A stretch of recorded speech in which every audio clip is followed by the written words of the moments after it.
Spider.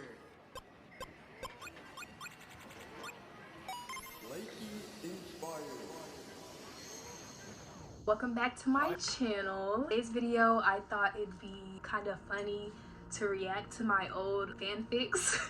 So back in 2019-2020, right at the start of the pandemic, I got into anime real heavy. I was already into anime, but that's when it like kickstarted. I think that's when it kickstarted for a lot of people. Does this hat look weird? My Hero, Naruto, and Attack on Titan. Those three took over my life, okay? Like every normal teenage anime watcher, we got a little obsessed, just a little bit. So I would read, mind you, I was always a Wattpad girl. I was always an episode girl. I was always in the fanfics. One day I'm watching My Hero and Bakugo pop up on the screen. I'm like, whoa, who is this? So I'm like, let's see if there's a fanfic for this one. And there is. But mind you, I'm not trying to read the fanfic. So every fanfic, I'm searching up Bakugo x Black Reader, Eren Yeager x Black Reader, Connie Springer x Black Reader. I tried to search up Naruto characters, but Naruto's such an old ass anime. All the fanfics are dog shit. Like, they're old, outdated. So I took it upon myself to create my own, and today we're going to reread them. Mind you, these fanfics are more than 4 years old. Let's save the cringe for another day. Let's see how hard it's going to be to not cringe. Yeah.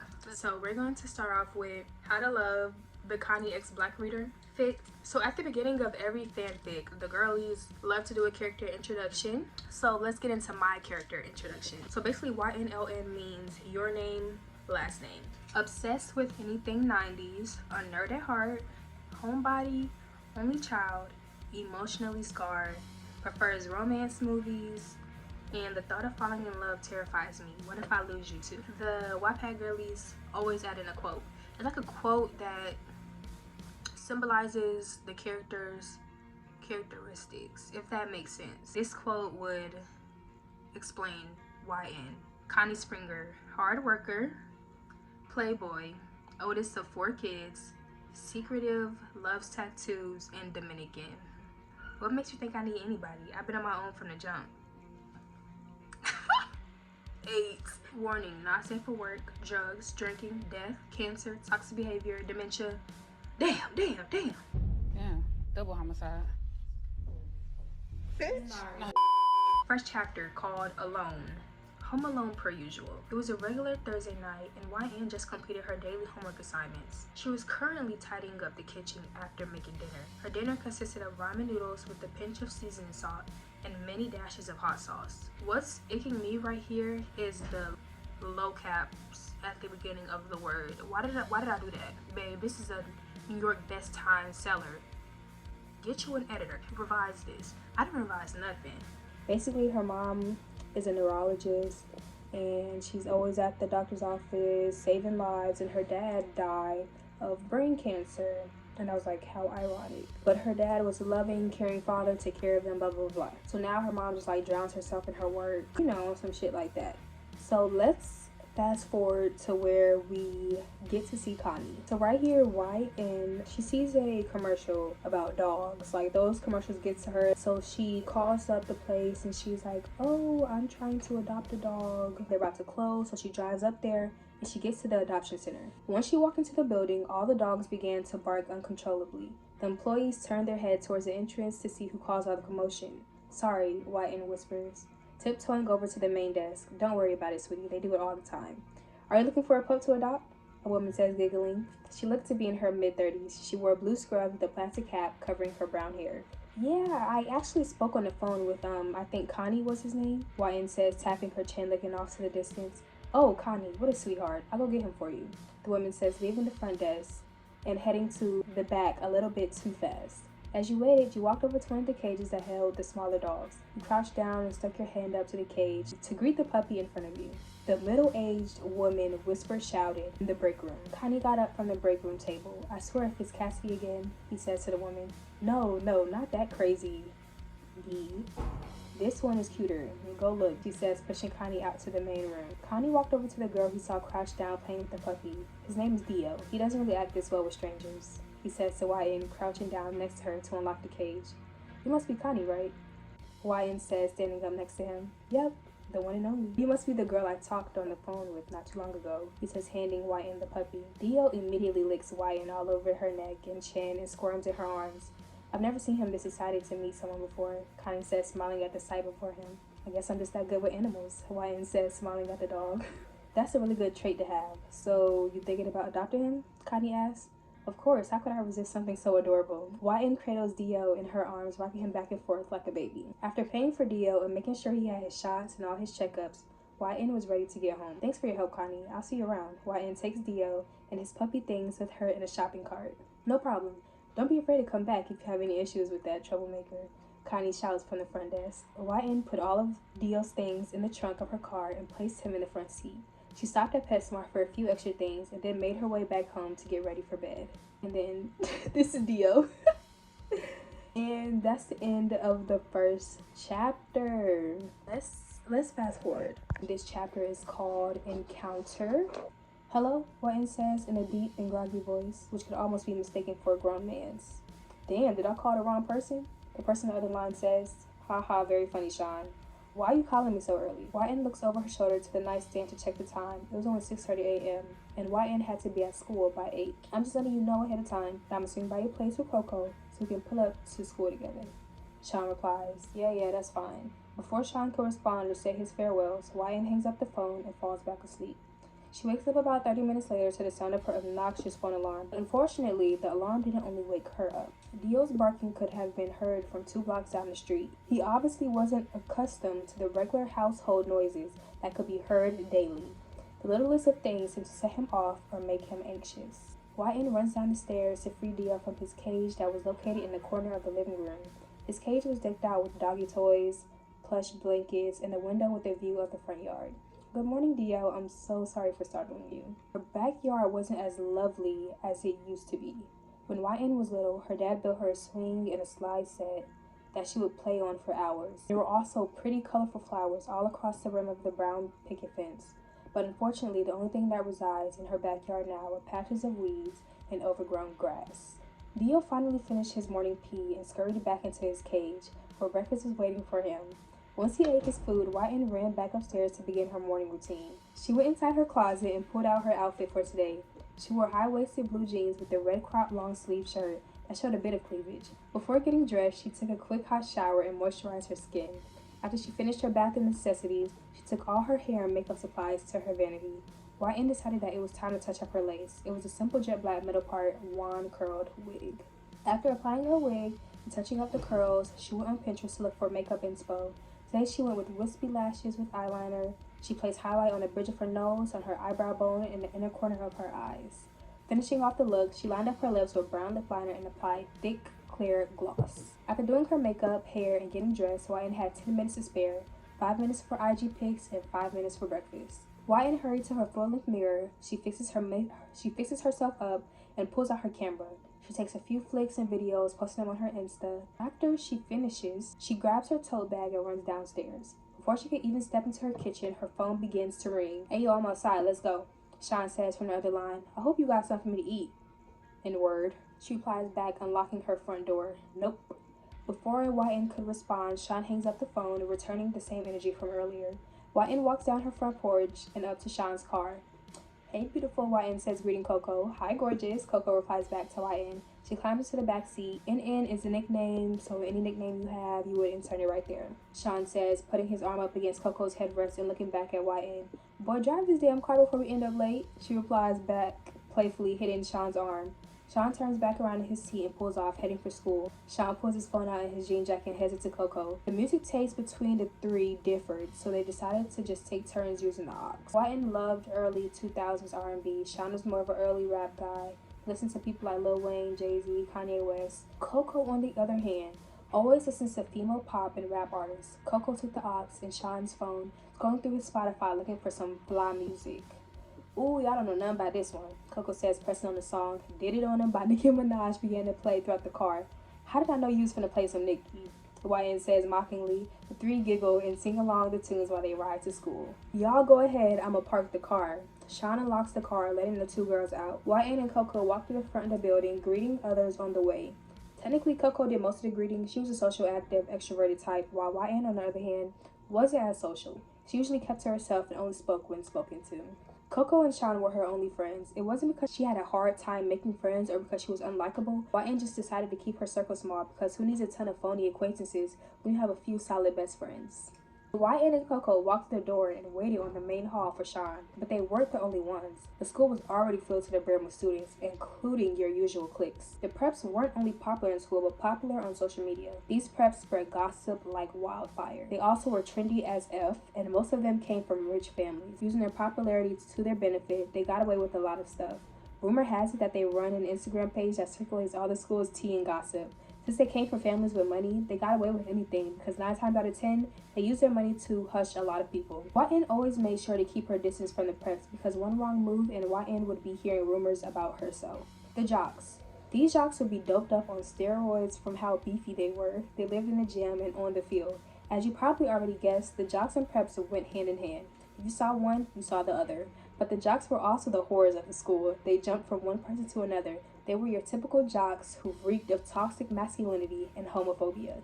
These overgrown teenagers walked around in their team uniforms as if it was mandatory. Stoners, burnouts, potheads, druggies. The kids who smoke weed or do drugs fall into this category. The stoners were actually pretty cool with YN. They were always too high out of their minds to actually cause any problems. Sean was actually a part of the stoners clique before he met Coco, but Coco forced him out of the drug life and got him clean. Now they just smoke weed in moderation. Last but not least, the troublemakers. These are the type of high school students you catch skipping class, or your typical class clowns. The troublemakers at YN school took shit to a different level. They tagged cars in the school with spray paint, set off fire alarms, caused food fights, etc. They weren't hard to spot either. Most of them wore baggy streetwear, they had tags all down their bodies, and usually carried skateboards and backpacks full of spray paint. YN kinda envied how carefree they were, but she wouldn't dare say that loud. They were already cocky as it is. The school's halls before first period started were always loud and full of ruckus, which is one of the main reasons why YN sometimes came to school late purposely just to avoid all the commotion. "Why is your boyfriend such a slowpoke?" YN said, tired of waiting for her best friend. She and Coco began chatting to pass the time. After a few minutes, Sean finally walks through the front door. His demeanor was giving off agitated and annoyed, so YN was a bit hesitant to ask him what was up. Usually when Sean gets mad, it was best to let him be and sort it out on his own. "Oh, baby, what happened now?" Coco walks over to Sean, cradling his face in between her hands, pushing his cheeks. "It's none." Sean replies, pushing past YN and Coco. "Oh, come on, baby, tell me," Coco whines, struggling to keep back a chuckle. "Nah, 'cause you always laughing at my problems." Sean speed walks on to class with Coco chasing after him, leaving YN straggling behind. "Yo, Khan, go long." An unknown voice shouts from across the hall. YN whips her head around towards the voice. In her gaze, she sees a football spiraling towards her, but before she can react, a taller, much stronger figure jumps in front of her, catching the ball and knocking her over simultaneously. The commotion forced the attention of others nearby. Now all eyes were on YN and the boy who bulldozed her onto the ground. Bro, Connie is Dominican, right? So I was like, translating off of Google, and I should have put translation because I don't even know what this means. "Mis disculpas, hermosa." The boy who caught the ball bent over, reaching his hand out for YN to grab it. YN looks up from the ground, hesitating at first, but she ultimately grasped his hand. After YN got up from the ground, she dusted off her clothes and picked up her toe, but she noticed the boy who helped her up was staring at her sternly. "What? Is there something on my face?" she says to him, interrupting whatever was going on in his mind. "No, you don't recognize me?" he says, questioning her. "No, am I supposed to?" She responds with a little sass. Wait a minute! Who are you? "Sorry again for tackling you." YN felt kind of bad for giving him a bit of attitude, but he did just tackle her like she was a part of the football team. "Yo, Connie, over here." Before she could apologize for coming off a bit sassy, the boy jogged over back to his friends. "Connie?" she thinks to herself, trying to figure out why that name sounded so familiar. Now that YN had a chance to really look at him from a different angle, other than the ground, there was no way she wouldn't recognize someone that attractive. He had a half sleeve on both his arms, a septum, and nostril piercings. And from where she stood, she saw neck tats peeking from atop his shirt. His ears were also pierced and decorated with black jewelry. He wore a brown fitted shirt with khaki pants and brown shoes that matched his shirt. When he walked over to his group of friends, they dapped him up and hyped his head up for his show-stopping catch. YN recollects herself for the last time and heads off to her first period to catch up with Coco and Sean. Hey Con, Shotty was kind of bad, you know her? One of Connie's friends, Jaden, asks him, eyeing YN as she walks down the hall. Yeah, Con, go ahead and add her to the list of hoes you fuck with, bro. Jaden's twin brother, Caden, adds, inserting himself into the conversation. Nah, bro, she a treat. The hoe ain't even say thank you when I helped her up. Connie responds back. The boys all laughed and play around until the bell rings, signaling for them to get to class. I hope y'all niggas don't know nigga. Oop. I hope y'all N-words know we're not going to class. I found a new spot for my tag behind the school. Caden grabs his backpack off the floor and pulls out cans of spray paint and hands them to Jaden and Connie. The three misfits sneak out the school past the school resource officers and run back to tag up the school. I'm gonna read one more chapter. And yeah. Okay, so this next chapter is called Friday Night. YN finally made it to her first period class after escaping the chaos from not too long ago. She walks through the door, attracting the attention of her classmates as well as her teacher. Most teachers would fuss and bicker about being late. YN's first period teacher wasn't that much of a nagger. The man really didn't care if a student came late or not. YN was really never late to class nor absent, so her being a bit tardy shouldn't cause any turmoil. Good morning, Mr. Ackerman. She greets her teacher and quickly walks to her desk. As I was saying, the worksheets on your desk is the only thing you'll be doing today, so don't bug me about anything else. You'll get a 10-page packet for homework. Mr. Ackerman finishes up his class announcements and sits down behind his desk. Girl, what took you so long? You missed Sean pouting like a big-ass baby. Coco whispers the last part towards YN as she took her seat. The classroom didn't have desks. There were long black tables that seated four. Sean sat in the aisle seat. Coco sat next to him, and YN sat closer to the wall with an empty seat next to her. Some dude almost knocked me the fuck out. He lucky he was cute, YN replies back, grabbing her worksheet and skimming over it. Nigga, what? You ain't caused a fight? Sean almost yelled, catching the attention of others around. Fuck is y'all looking at? He looks around, eyeing the other students.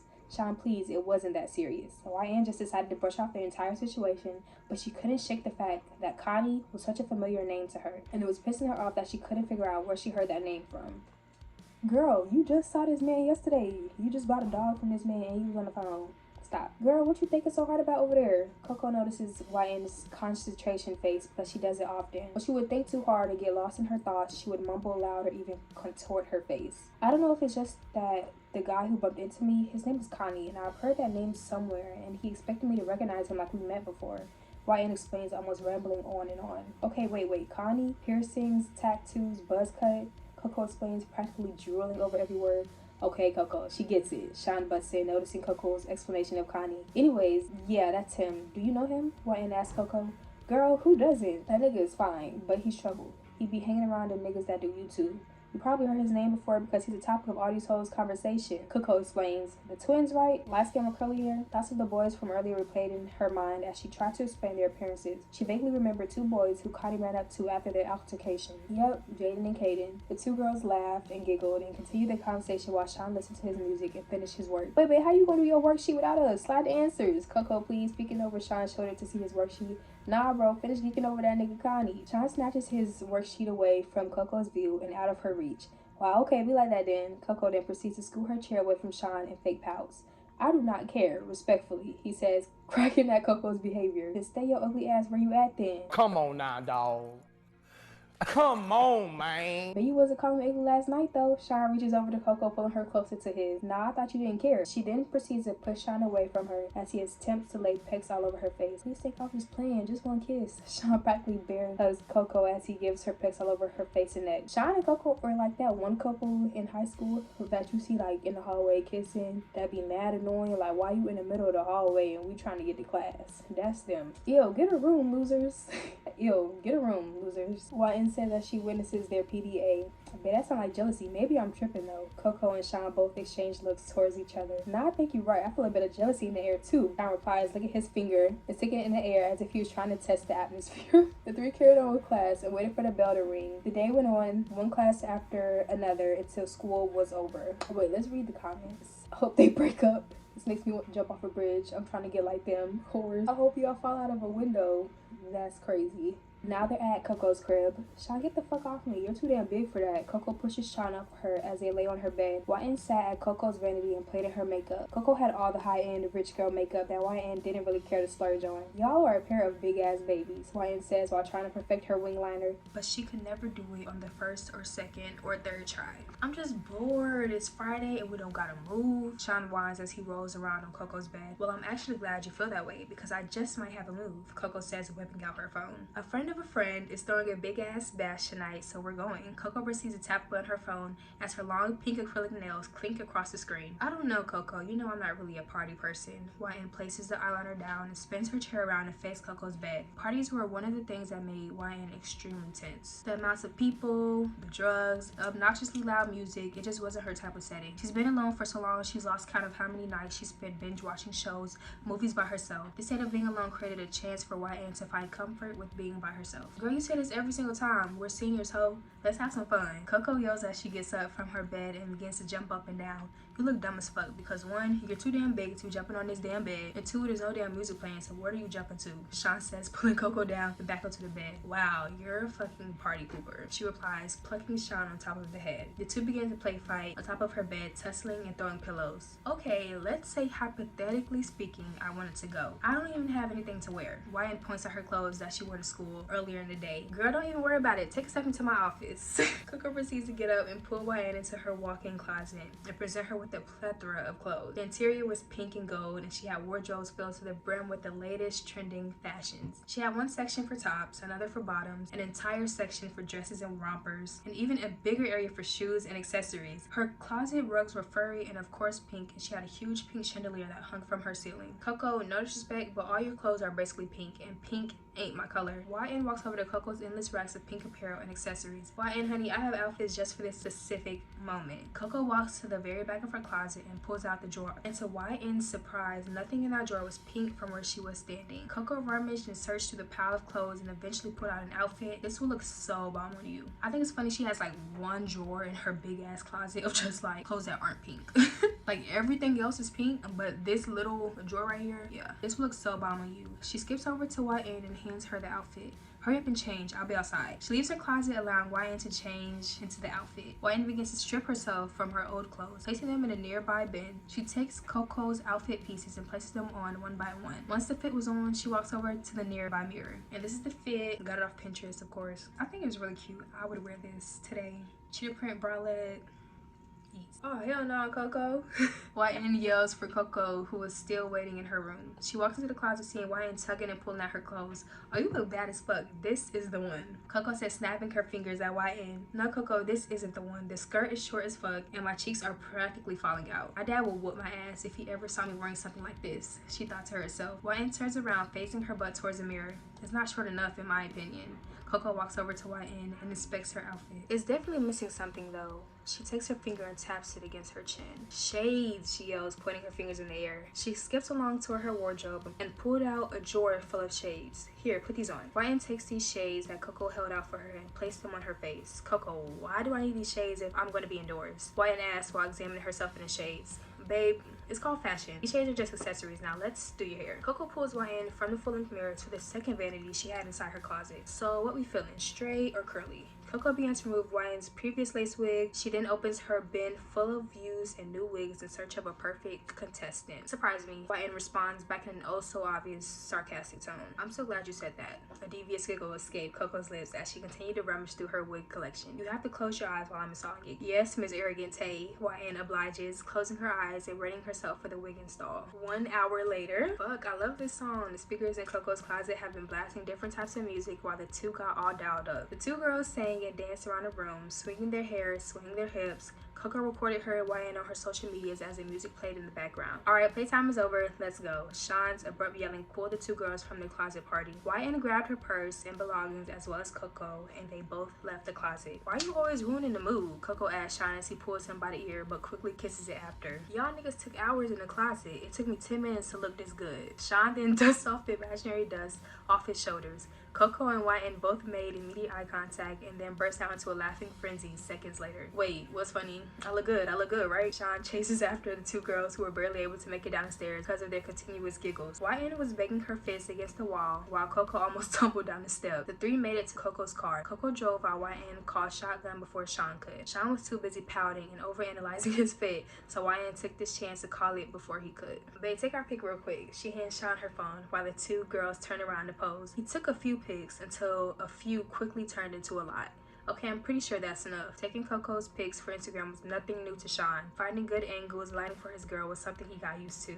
That doesn't stop his finger from hurting after pressing the same button over and over again. Alright, let me see. Coco took her phone from Sean. YN and her both scanned through the hundreds of pics looking for the best ones. After finding the perfect pic, Coco posted on her Instagram story while also tagging YN. Coco hooked her phone up to the Bluetooth and began playing music.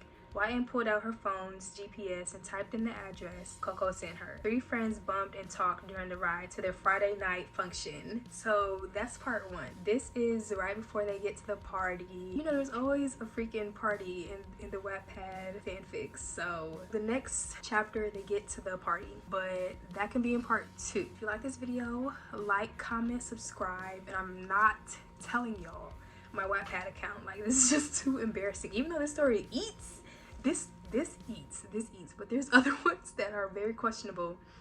So stay tuned for part two.